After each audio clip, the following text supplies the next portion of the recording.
We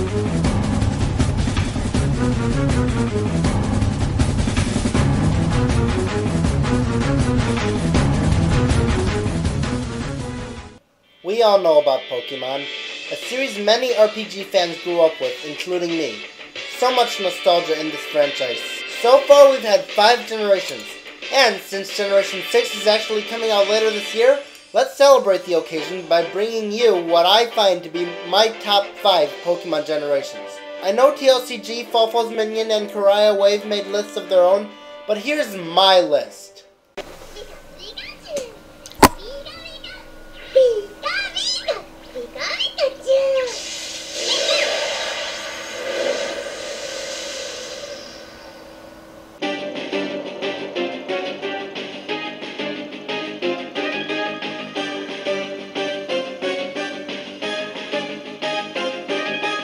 Oh, I know what you're thinking right now. You can hate Generation 2?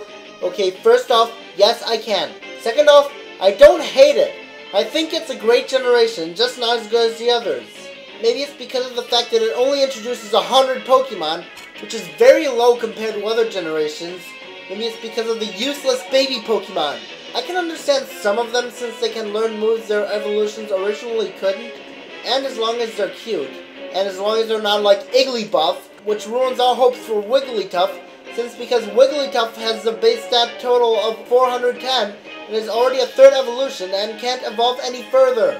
Maybe it's because it introduced a large amount of useless Pokemon, such as I f***ing hate Delibird!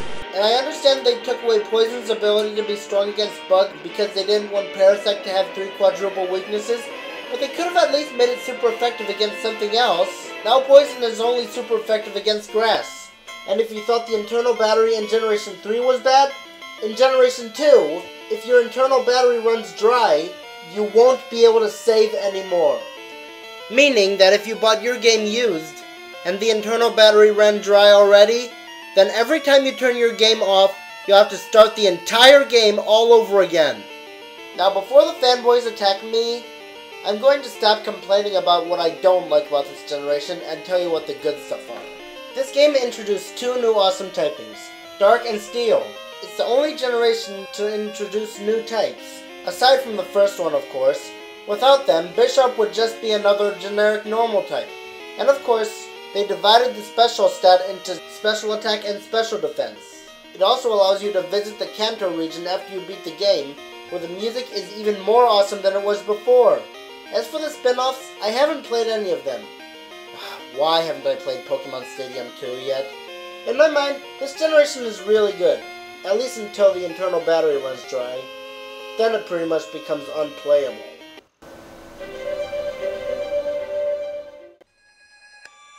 Yes, Generation 1 is neither number 5 or number 1. I'm probably going to be flamed both ways. The haters might flame me for not putting it at the bottom, and the fanboys might flame me for putting it at only number 4. Like the last century, I'll talk about the bad things about this generation and then talk about the good things. What I hate is that psychic types only have one weakness, Bug. How is that worse than normal and electric having only one weakness? There are next to no good Bug moves. The only decent Bug move was Tornado, which only Beedrill can learn, and you can't get it in the yellow version. The bag is also way too crowded, and it's so hard to find everything in it. This is even worse, since if you want an item you need in order to beat the game, you have to go back to the PC and deposit some of your items. And because you can't rematch trainers, and because you need money because it's necessary to beating the game in order to get the lemonade for the guard to get into the Safari Zone to get Surf, and the teeth to get Strength, if you lose, and already beat the trainers and sold every item, you have no means of getting any more money, so if you want more, you'll have to start the entire game all over again. But, unlike the worst case scenario in Generation 2, at least you can still save. But you know about those moves that trap you for a few turns? In this game, they're completely cheap tricks. It was where they not only took damage every turn, but they couldn't do anything. Why not just give all the damage at once instead of making us sit through all this pointlessness? Now let's talk about the good stuff. Obviously, this is where Pokemon started, and if it weren't for it, we wouldn't even know Pokemon.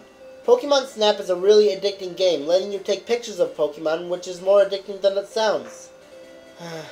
If only it was longer and had every Pokemon from the Pokédex. Pokemon Stadium is also a really good 3D rendering of the normal Pokemon battles. My personal favorite thing about Generation 1 is not the games, but the anime. It was really awesome. Ash is a likable character, even though I didn't really like his overconfidence and stupidity, though I still found him likable despite that. Brock and Misty are also likable, and the anime is very memorable. And don't hate me for saying this, but I find the Orange Islands to be incredibly underrated. People hate them because they proclaim them to be filler, but I actually find them to be very enjoyable to watch. And the gyms are also very unique too, which play something like minigames. I just wish we could go to the Orange Islands without having to use a ROM hack. Both movies were really good, and yes, I did find it sad when Ash almost died, but I also found it sad when the Pokemon were fighting. It's also the only generation where I've read the manga, in this case, Electric Tale of Pikachu. I read the Mount Moon one and the one with Haunter, and they're both good. This generation may be overrated, and I may have talked a lot about the annoyances in it, but it's still really good.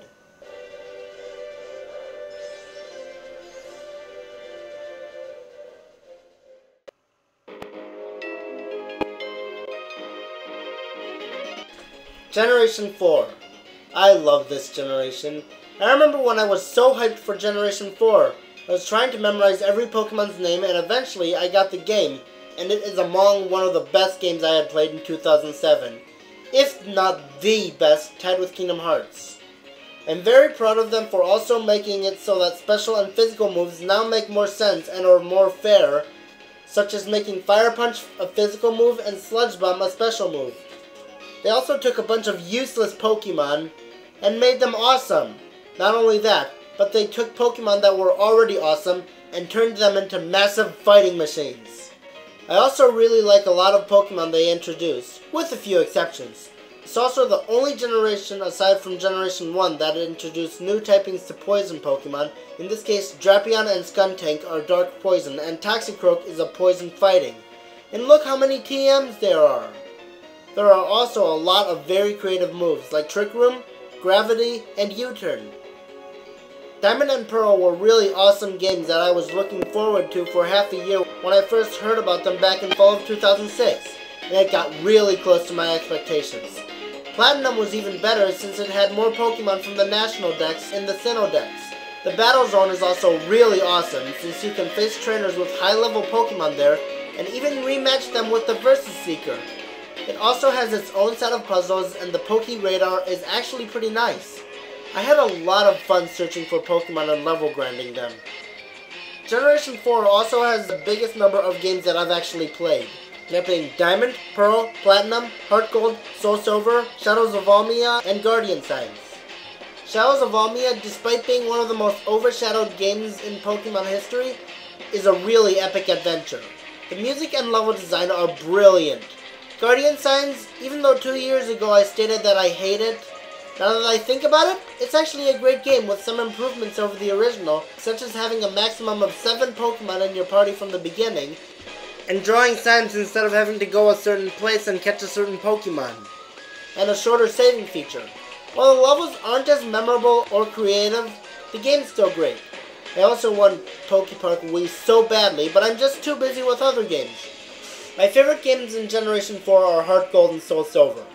They had a lot of awesome features from Generation 4 that Generation 2 did not, and especially since the internal battery doesn't disable your save feature, this game gives you a reason to never play Pokemon Gold and Silver again, because these games are the same games, except unlike those games, these games are almost perfect.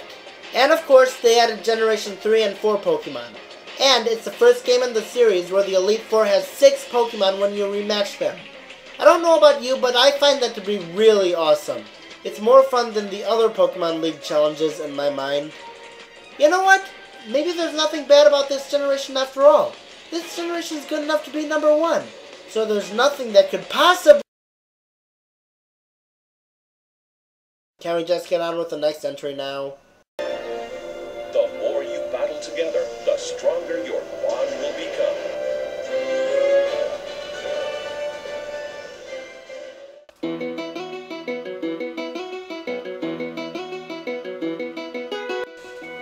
I sense a lot of rage comments coming this way. You're probably going to get infuriated with me for not only putting Gen 5 this high on the list, but also because you already know what number 1 is going to be. Let me remind you, this is my take on the franchise, not yours. Generation 5 was even closer to my expectations than Generation 4 was. It fixed the saving a lot of data feature and introduced tons of new typings to Pokemon, some that I couldn't even imagine what they'd be like. It also made the sprites fully animated, and the battles are much faster paced with awesome sound effects, and the moves still look awesome. Both Black and White 1 and 2 are very story driven and emotional as well. I also love the introduction of rotation and triple battles.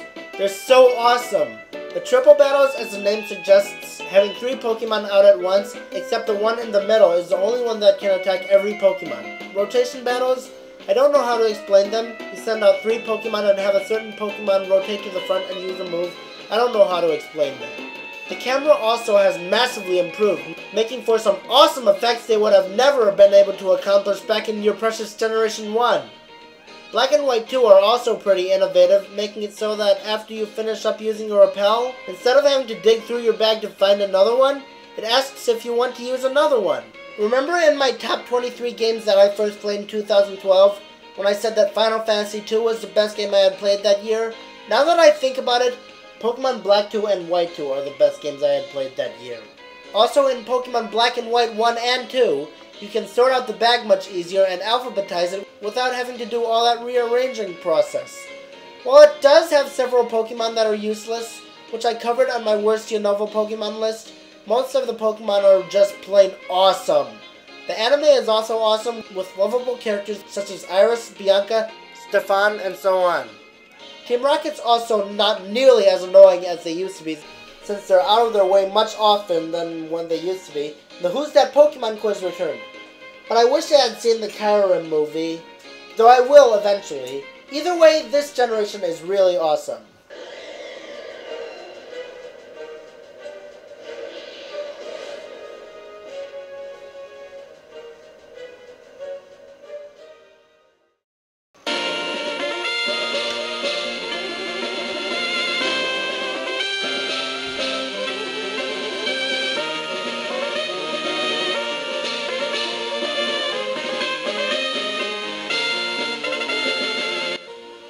Oh, I can see all the rage that's going to be directed right now. Yes, Generation 3 is my favorite generation of Pokemon. Some of you say it's not that good because of how many people call it underrated. Well, I feel the same way you do about Luigi's Mansion, which was still a good game, but still. Okay, I'm getting off topic. Generation 3 is my favorite generation. Why? Well, it was where I started playing Pokemon, and it made me the huge Pokemon fan I am today. Sure, it doesn't have the night and day mechanic, and you can't trade from the previous generations or go to the other regions, but even that doesn't keep this from being number 1. It introduced some awesome new features such as abilities.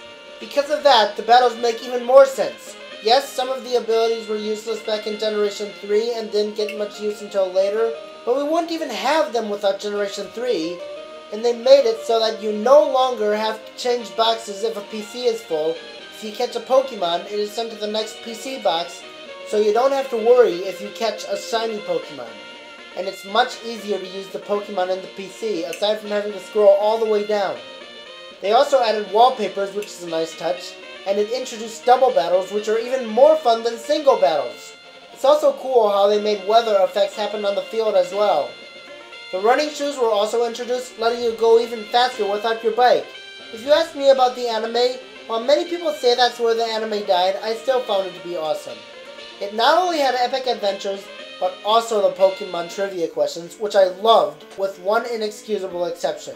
The movies were also some of the best, especially Destiny Deoxys, which, don't rage at me, but it's actually my favorite Pokemon movie.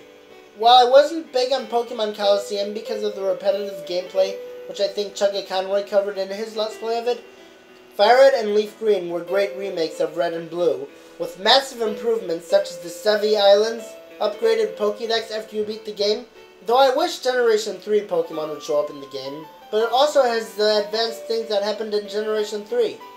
But the main reason Generation 3 is my favorite is because of Pokemon Ruby, Sapphire, and Emerald. which currently remain today as my second favorite games ever.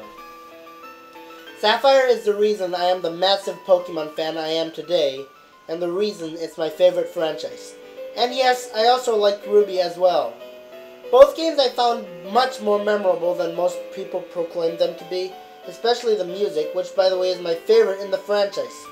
While I can't stand all the water everywhere, and that after a while the internal battery pointlessly runs dry, making time events no longer happen, at least the internal battery is not as terrible as it was in Generation 2. I'd rather have a game run out of time events than to have a game where I can't save. Besides, the rest of the game makes up for it instantly, and I can still enjoy my copies of the game because I managed to do most time events just before the internal battery ran dry. Team Aqua and Magma are also really cool villains, having one team being the good guy and the other being the bad guy depending on if you're playing Ruby and Sapphire. Team Aqua wants to expand the seas in Sapphire, Team Magma wants to expand the lands in Ruby, and in Emerald you have to stop both of them. Pokemon Emerald is even better since it has animated sprites, a battle frontier, a national Pokédex, and more. Plus it introduced secret bases which were epic in both Generation 3 and 4, but in this generation you can battle your friends in their secret bases and actually gain experience from them. Take notes, other generations. Yes, you can only do it once a day, and the internal battery will run dry, stopping you from doing that, but if that happens, just mix records again. It may get annoying, but at least it's better than not doing it at all. Some of you will complain and say the other generations have something that Hoenn doesn't. There's one thing the Hoenn games have that none of your generations will ever have. The Trick House. That is really fun to go through. All 8 of the challenges with a wide variety of puzzles and trainers that are fun to face. I am Meta 527 II, and Generation 3 is by far my favorite Pokemon generation.